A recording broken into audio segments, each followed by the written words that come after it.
죄인은 부르셔서 의인 만드시고 의인은 죄인 되게 하시는 그런 고쳐 쓰시는 하나님이신데, 자, 오늘 이제 본문에 나오는 이 마태라고 하는 분은 세리입니다. 세리인데 사실 여러분 자기가 누구라고 하는 것을 좀 내놓을 수만 있다면, 내놓을 수 있는 그런 직책이라면 부끄러움 없겠죠. 근데 세리는 그 당시 죄인 중에 제일 부정한 사람 중에 부정한 사람입니다. 그래서 유대인들은 세리가 되면 아예 살아있는 사람은 장례식을 치러버려요. 그래서 사람도 아니에요. 그래서 이 세리는 회당에도 들어갈 수가 없고 잔치집에도 갈 수가 없고, 그렇다고 해서 남의 집도 방문할 수가 없습니다. 왜냐하면 부정한 자이기 때문에 남의 집에 가면 그 집이 부정해져요.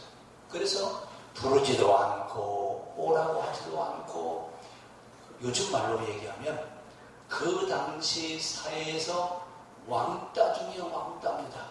아무도 가까이 하지 않습니다. 그리고 친구라고 하는 사람이 아무도 없어요. 그런데 특히 유대인들은 왜 이 세리를 이렇게 미워하느냐 하면, 유대인들은 헌금은 하나님 앞에 내는 것이지만 세금을 내는 것은 하나님의 뜻을 거스르는 것이다. 그러면서 특별히 예루살렘 안에서 돈을 쓰는 건 괜찮은데 예루살렘 밖으로 돈이 나가게 하는 건 그건 매국노다. 나라를 팔아먹는 매국노와 같다라고 그렇게 얘기해요. 이래서 아예 세리는 매국노보다 더 매국노, 아주 사람 취급하지 않는 그런 버려진 사람 가운데 한 사람이에요. 아무도 이 세리를 사람답게 취급하는 사람들이 아무도 없습니다. 근데 예수님 지금 가버나움에 오셔서 세관 앞을 지나가시다가 세관이 여러분 요즘은 어딘지 아시죠? 세무서입니다. 세무서 앞을 지나가시다가 마태를 보시면서 마태야, 너 나를 따라오라. 자, 성경은 참 단순하게 기록된 것들이 너무나 많습니다. 그 안에 여러 가지 복합된, 함축된 내용들이 있는데 이 내용들을 다 그냥 숨겨놓고 몇 마디로만 이렇게 표현하시는 걸 보는데, 자, 이 세리 마태를 보면서 그럼 유대인 나라의 가버나움이 왜 중요하냐면, 여러분 로마의 주둔군 사령부가 있는 곳이 어디냐면 가버나움이에요. 근데 수도는 예루살렘입니다. 근데 왜 주둔군들이 대개 수도에서 거주를 하는데 로마 군인들은 예루살렘에 들어오지 못하고 가버나움에 총 본부가 있느냐? 예루살렘 안에 이방인 군대가 들어오는 건 이건 부정한 것이다. 이래서 아예 유대 사람들이 이방인 군대를 예루살렘 안에 들어오지 못하게 합니다. 만약에 로마 군인이 혼자 순찰을 본다. 그러면 누가 칼을 찌르는지 모르게 테러를 가하고, 그만큼 이방인들을 미워하는, 특별히 군인들을 미워합니다. 그래서 로마 군 주둔부 사령부가 가버나움에 있습니다. 수도는 아닌데 수도 역할을 하고 있습니다. 이 가버나움의 세무서에 지금 앉아있는 마태를 바라보시면서 예수님은 나를 따라오너라 이렇게 부르셨어요. 여러분 같으면 따라가시겠습니까? 따라간다는 얘기는 직장도 놔두고 가족들의 생계도 다 포기하고 그리고 예수님만 따라간다는 얘기인데, 따라간다고 하는 게 쉬운 게 아니에요. 근데 오늘 예수님은 마태를 보면서 여기 가버나움에 왜 오셨냐면 사실은 마태 때문에 오신 거예요. 예수님이 행동하시는 건 다 계획이 있습니다. 뜻이 있어서 행동하시는 건데, 마태를 부르시는 이 과정을 소개하시면서 그럼 왜 이 세리를 부르셨느냐? 지금 현재는 세리이지만 마태가 예수님 만나고 새 사람 되기만 하면 놀라운 일을 할 수 있는 가능성이 있다라고 하는 것을 제가 앞에 서두에서 그랬죠. 예수님은 고쳐 쓰신다. 비록 그가 지금 현재 세례의 일을 하고 있지만 그가 예수님을 따라와 예수님의 제자가 되기만 하면 아주 큰 일을 할 수 있는 가능성이 있는 것을 마태를 통해서 보신 겁니다. 어떻게 보면 예수님이 보실 때는 마태는 준비된 사람이에요. 예수님의 제자로서의 역할을 할 수 있는 준비가 되어 있는 사람이었습니다. 여러분도 사람을 볼 때 눈에 팍 들어오는 사람이 있잖아요. 근데 예수님 눈에 지금 누가 들어오는 거예요? 마태가 들어오는 거예요. 아, 이 사람이다. 이 사람 부르면 큰 일을 할 수 있겠다. 이래서 부르셨는데, 그 당시 이제 로마 제국인데 로마가 세계를 지배하고 있을 텐데, 오늘 우리가 생각하는 세리하고는 전혀 달라요. 그 당시 세리는 로마 제국 안에서 이제 세금을 걷는데, 그때 그 세금 걷는 방법이 도급제입니다.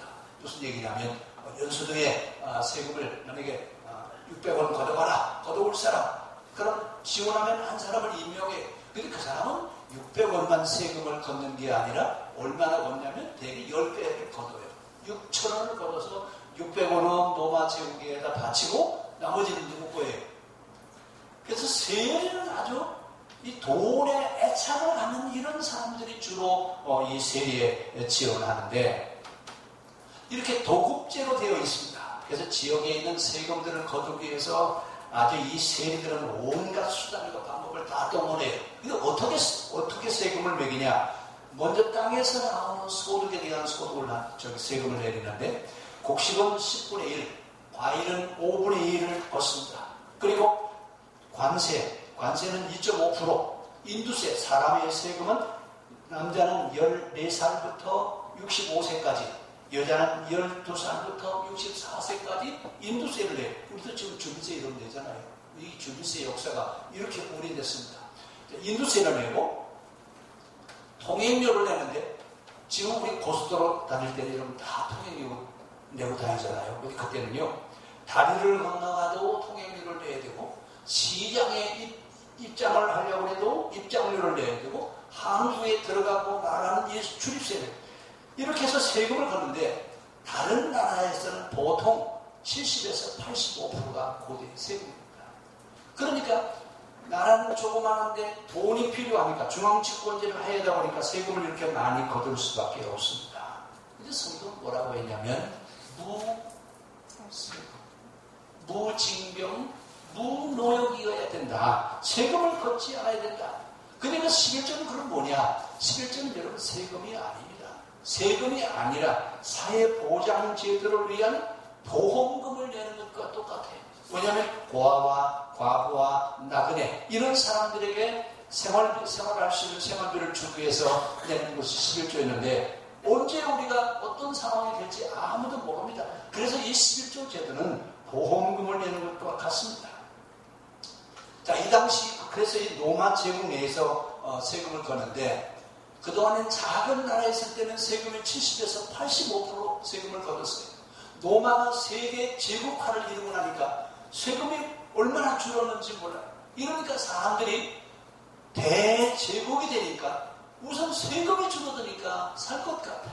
그래서 로마가 600년 동안 통치할 수 있는 가능성이 있었던 것은 바로 이 세금을 대폭적으로 낮춰줬기 때문에 사람들이 좋아했죠. 자, 근데 이 세리는 바로 이 로마 제국의 관리입니다. 근데 이 세리는 악착같이 돈을 걷어가는 사람이 세리인데, 이 유대인들은 물론 다른 사람들도 싫어하지만 싫어하는 죄인들 가운데 가장 싫어하는 사람이 바로 누구냐면 세리입니다.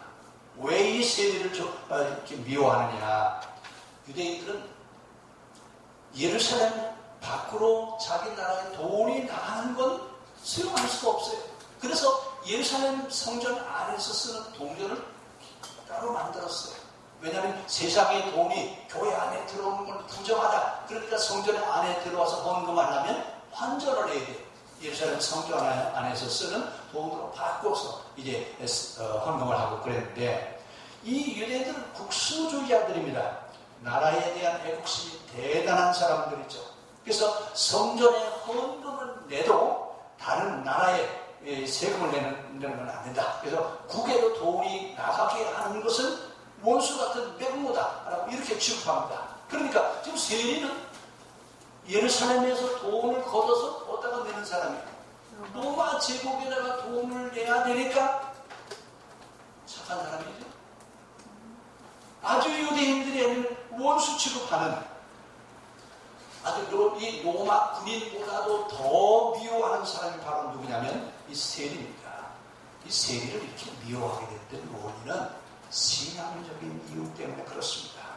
율법에는 헌금은 하나님 앞에 내는 것이지만 정치인들에게 정치 세금을 내는 것은 안 된다. 세금은 오직 하나님께만 헌금을 하는 것이다. 이러면서 유대인들은 정치인들에게 이 돈을 내는 것은 아주 금기사항으로 되어 있습니다. 근데 세금을 낸다라고 하는 것은 뭐예요? 이러니까 세금을 내는 것은 하나님의 뜻을 거스르는 것이다. 세금 내는 것은 이건 비신앙입니다. 신앙인이 아니다. 신앙인이 아는 사람만 세금을 내는 것이지 신앙인은 세금을 내지 않는다. 이러면서 세금에 대해서 부정적인 의식을 가지고 있는데 세리는 어떻게 해야 돼? 돈을 걷어야 돼? 안 걷어야 돼? 걷어야죠. 이러니까 세리를 미워할 수밖에 없습니다.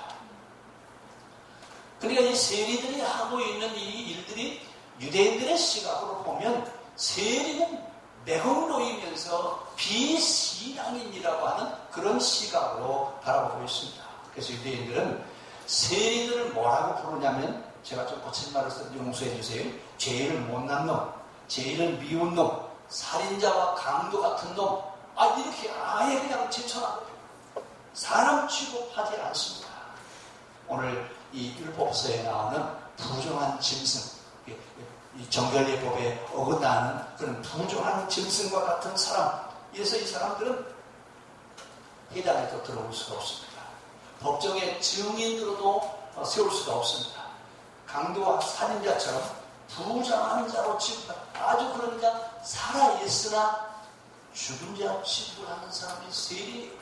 이렇게 그 당시 모든 사람들이 세리 그러면 다 이렇게 취급하고 있는데 오늘 예수님은 세리를 불러서 당신의 제자로 삼으시려고 지금 마태를 부르시는 겁니다. 아니 그럼 예수님은 그런 상황을 몰라서 부르시는 거죠? 그러신가요? 예수님도 유대사회에 사시기 때문에 유대사회에서 세리를 어떻게 보는지 다 아셔요. 그럼에도 불구하고 예수님은 지금 세리 마태를 부르시는데 이 마태를 부르시는 것은 하나님이 비록 죄인이지만 그가 새로운 사람이 되기만 하면 그는 놀라운 그런 그 변화가 있을 것이다 라고 하는 것을 아시고 오늘 지금 세무서에 찾아가셔서 마태를 부르시는 겁니다. 오늘 이 가버나움 지역에 있는 마태를 부르시는데 그러면 그쪽 지역에 세리들이 마태만 있었나요? 다른 세리들도 여러 명이 있었을 겁니다. 근데 그 가운데 오늘 예수님 마태를 부르시는데 마태를 부르시면서 나를 따라오너라. 그랬더니 마태가 일어나요 안 일어나요? 아니 어떻게 한 번도 예수님을 본 적도 없을 텐데 나를 따라오너라 라고 말씀했을 때 오늘 세리 마태는 예수님을 따라갈 수 있었을까? 여기는 영적인 사건이 있습니다. 오늘 예수님을 통해서 마태가 예수님을 경험하는 겁니다. 하나님으로 경험하면서 따라가죠. 자, 따라가면서 마태가 뭐라고 그래요? 우리 집에 가서 식사하시자. 그래서 이 마태는 집에 가서 잔치를 준답니다. 근데 여러분, 세리 집에 가서 잔치를 하면 누가 오겠어요? 정상적인 사람이 뭐예요? 죄인들과 세리들만 이제 와서 같이 예수님하고 식사를 하신다 그 얘기입니다. 오늘 마태가 여기서 잔치를 하는 것은 예수님을 대접하려고 하는 그런 의미도 있지만 또 하나 의미가 있습니다. 뭐냐 하면 나는 이제 세리이지만 예수님을 따라가는, 나는 예수님을 통해서 예수님의 제자로서의 삶을 살아가는 사람이 됐다라고 하는 것을 여기서 지금 선포하고 있습니다. 그럼 세리 마태가 어떻게 지금 잔치를 베풀면서 내가 예수님의 제자가 될 수 있다라는 그런 확신을 어떻게 얻을 수 있었느냐? 오늘 예수님을 만나는 그 경험 때문에 그렇습니다. 오늘 우리가 신앙생활하면서 예수님을 만난 각자의 경험들을 다 가지고 있습니다. 어떤 경험을 했느냐, 어떻게 경험했느냐. 자, 경험은 은사는 다양하게 우리에게 있을 수 있습니다. 그러나 결론은 뭐냐? 예수님을 바로 아는 겁니다. 오늘 마태는 예수님이 어떤 분이냐, 내가 예수님을 따라가서 무엇을 해야 될 것인가 라고 하는 것을 알고 따라가는 것을 볼 수 있습니다. 오늘 예수님이 나를 따라오너라 라고 말씀하셨을 때, 지금 예수님이 보실 때 비록 지금은 세리이지만 이 세리인 이 사람이 새로운 일을 할 수 있는 사람으로 변화될 수 있는, 아니 준비가 되어 있는 그때를 아시고 그때에 찾아가셔서 지금 예수님이 말씀을 하시는 겁니다. 이런 무슨 얘기냐면, 우리가 같은 설교를 늘 들어도 어떨 때는 막 내 마음에 와 가서 아주 그냥 마음판에다 새겨지는 그런 말씀도 있는데, 어느 때는 그냥 스쳐가기도 합니다. 똑같아요. 우리가 같은 말씀을 들으면서도 어떤 사람은 가슴에 새겨지는 말씀이 되기도 하고 어떤 사람은 귀로 흘러가고 그러는데, 오늘 이 마태는 예수님이 하시는 그 말씀, 나를 따라오너라 라고 하는 이 말씀이 마태에게는 그 마음이 열어져서 지금 하나님의 음성으로 들릴 수 있는 그때 예수님이 지금 찾아가셔서 나를 따라오너라 라고 말씀했을 때 마태는 그래, 오실 분이 왔구나, 나는 이분을 따라가야 되겠다 그러면서 지금 모든 것을 다 포기하고 그 예수님을 따라가고 있습니다. 그럼 여기서 지금 마태가 결단할 수 있었던 것은 자기가 생각하고 있었기 때문에가 아니라 예수님의 말씀을 듣고 예수님을 만날 수 있는 그런 준비를 하고 있었기 때문에 마태가 지금 이렇게 결단하고 예수님을 따라갈 수 있었습니다. 오늘 마태는 예수님이 자기를 불러주셨다라고 하는 것에 감격해서 지금 예수님을 따라가는 겁니다. 우리가 신앙생활할 때 바로 이런 마음으로 신앙의 길을 가야 될 줄로 믿습니다. 그럼 왜 마태를 부르셨느냐? 그 당시 그 사회에서 가장 최고 낮은 그런 계층에 있는 사람인데 왜 이 사람을 부르셨느냐? 마태는 준비가 되어 있습니다. 어떤 준비가 되어 있느냐? 스스로 자기 자신을 비울 수 있는 준비가 되어 있습니다. 그래서 마태는 마가복음, 누가복음에 마태를 소개할 때 세리 마태라고 소개하지 않습니다. 근데 마태복음에서는 자기를 자기가 소개할 때 뭐라고 그래요? 나는 세리였습니다. 세리 마태입니다.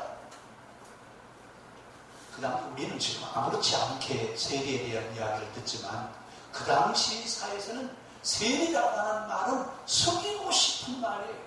드러내고 싶지 않습니다. 근데 마태는 자기 스스로 뭐라고 얘기해? 나는 세리였었다라고 하는 것을 자기 스스로 드러내놓고 있습니다. 이 이야기는 자기 스스로 자기를 비울 수 있는 사람이었다라고 하는 얘기입니다. 오늘 마태가 예수님을 따라가는 것 굉장히 중요한 일입니다. 왜냐하면 우리가 성경을 가지고 있지만 성경 가운데 마태가 기록한 마태복음을 신약성경 맨 앞에다 놨어요. 그런데 예수님의 제자들의 서열을 보면 마태가 맨 앞에 아니요. 베드로와 안드레, 야고보, 요한 저 뒤에 있어요. 그런데 신약 성경을 정정화할 때 마태복음을 맨 앞에다 갖다 놨어요. 왜요? 마태복음이 신약에 들어 예수님이 오시고 난 이후에 마태복음처럼 중요한 책이 없다 그 말입니다. 그래서 비록 세리가 작성한 세리가 기록한 책이지만 맨 앞에다 갖다 놓고 우리는 막 성경을 볼 때 맨 먼저 막 신약 성경을 어디부터 읽어요? 마태복음부터 읽어요. 마태가 누구였다고요? 세리였어요. 세리가 쓴 책. 아니 그 당시 세리는 사람도 아니에요. 그런데 그 책을 맨 앞에다 갖다 놨다는 얘기는 그만큼 가치가 있다고 하는 얘기입니다. 오늘 예수님은 마태를 통해서 엄청난 일을 하시고 계십니다. 오늘 예수님을 대접하기 위해서 잔치하는 것, 어떻게 보면 마태가 예수님을 극진히 대접하는 것 같은데 사실은 나는 이제 예수님을 통해서 귀하게 쓰임받는 그런 자리에 서게 됐습니다라고 하는 선전포고를 한 것과 같습니다. 오늘 마태는 그 당시 사람들로부터 사람 취급받지 못하는 가버나움의 왕따라고 그랬죠. 어떤 사람도 그의 이름을 부르지도 않습니다. 잔치하는데 초대도 하지도 않습니다. 그 집에 방문도 하지도 않습니다. 이 세리를 만나면 부정하다고 하는 이런 사람, 회당에도 출석할 수도 없고 법정에 증인으로도 설 수 없고 누구도 만나지도 않고 초대하지도 않고 이름도 부르지도 않고 누구도 찾아오지도 않는 가버나움의 왕따. 심지어 지나가는 사람들이 얼굴에 침을 뱉고 지나가는 사람이 바로 이 세리입니다. 그런데 예수님은 왜 이런 사람, 그 당시 사람들은 이 세리는 아주 쓸모없는 아주 더러운 사람이라고 이렇게 취급하고 있는데 예수님이 보실 때는 마태는 무한한 가능성을 가지고 있는 사람이다. 이 사람이 예수를 만나기만 하면, 예수님의 제자가 되기만 하면 무한한 일을 할 수 있는 가능성이 있다고 하시면서 오늘 예수님은 마태를 보신 겁니다. 사람들은 쓸모없다고 무시하고 내팽개쳐놨지만 예수님은 뭐라고 말씀하시죠? 아니다. 이 사람은 가장 귀하게 쓰임받을 수 있는 사람이라고 하면서 가능성을 보시고 예수님을 부르셨습니다. 근데 그 당시 마태가 처한 사회적인 위치는 어디냐? 죄인 중에 죄인이에요. 죄인이면서도 가장 낮은 죄인 중에 죄인이다. 근데 오늘 예수님은 마태가 자기가 죄인인 것을 경험해 봤기 때문에 죄인을 구원하러 오신 분이 어떤 분이냐라고 하는 것을 그는 자기는 감격스럽게 예수를 맞이할 수 있는 준비가 되어 있다 그 말입니다. 무슨 얘기냐면 죄인이기 때문에 예수님을 영접할 수가 있는 겁니다. 의인이었다면 오늘 마태는 예수님을 영접하지 아니했을 겁니다. 그런데 오늘 예수님은 세리지만 그에게 다가가시는 거예요. 근데 마태가 생각할 때, 아니 세리인 나한테 다가오시는 분은 바로 어떤 분이냐 그 얘기예요. 나 같은 것은 세상 사람들도 아무도 사람 취급하지 않는데 어떻게 나한테 다가오시는 이분은 바로 어떤 분이냐. 오늘 여기서 마태는 예수님의 모습을 보면서 죄인을 구원하러 오시는 분이라고, 나 같은 죄인을 불러서 구원하러 오시는 분이라고 하면서 오늘 죄인의 모습으로 다가오시는 예수님을 거기서 만나는 겁니다. 오늘 왜 마태가 예수님을 따라가느냐? 그래서 따라오는 겁니다. 나 같은 사람을 필요로 하시는구나. 나 같은 사람을 고쳐서 쓰시려고 내게 가까이 오시는구나. 그러면서 예수님이 의인으로 마태에게 다가오는 것이 아니라 죄인으로 마태에게 다가오시는 그 모습을 보면서 마태는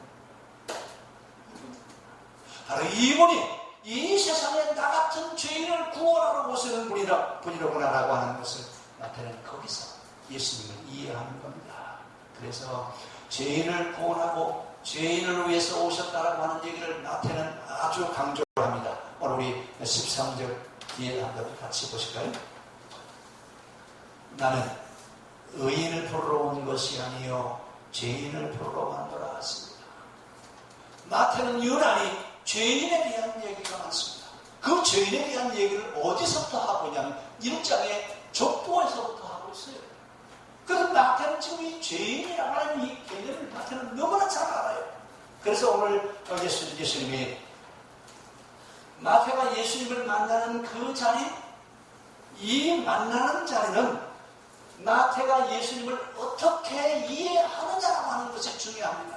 여러분 우리가 성경을 읽고 말씀을 들으면서 늘 기억해야 될 것은 내가 어떤 자리에서 예수님을 만나야 되느냐라고 하는 얘기예요.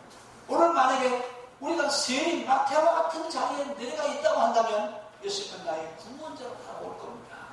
근데 만약 유대인들처럼 의인의식을 가지고 있다면 나는 예수님하고는 아무런 의미가 없습니다. 오늘 마태는 예수님을 죄인을 부르러 오시는 분이라고 하는 사실을 거기서 알았습니다. 그리고 나서 이 마태가 예수님을 따라가는데, 그러면 마태는 예수님을 모르고 따라갔습니까? 아니에요. 마태복음에 보면 마태는 예수님을 정확하게 이해를 했어요. 아니, 마태처럼 예수님을 이해한 이런 제자들이 그렇게 많지 않습니다. 오늘 예수님이 바로 마태가 볼 때는 예수님이야말로 우리에게 꼭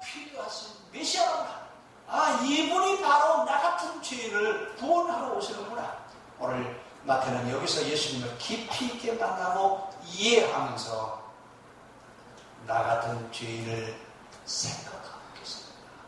나 같은 죄인을 멸시하고 나 같은 죄인을 사람 취급하지 않는 것이 아니라 나 같은 죄인을 구원하러 오시는 분이 바로 이분이로구나. 그래서 마태는 의인의 메시아가 아니라 죄인의 메시아인 예수에 대해서 얘기를 하고 있습니다. 결국은 예수님은 유대인의 메시아가 아니라 죄인들을 구원하러 오시는 죄인의 메시아라고 하고 소개하고 있습니다. 그래서 죄인의 메시아인 것을 소개하려고 마태는 족보를 가지고 이 얘기를 하죠. 이 족보를 가지고 마태가 하고 싶은 이야기는 예수님은 의인을 부르러 온 분이 아니라 죄인을 부르러 오신 분이라고 하는 얘기입니다. 그리고 이 마태는 이제 예수님을 만나고 복음을 전하러 가는데 마태가 선택한 사람들은 누구예요? 마가와 누가는 이방인들을 향해서, 베드로는 이방인들을 향해서 나가는데 마태는 유대인들을 향해서 복음을 들고 갑니다. 아니 여러분, 지금 유대인들은 복음을, 예수님을 어떻게 이해하고 있는데요? 전혀 받아들일 준비가 되어 있지 않습니다.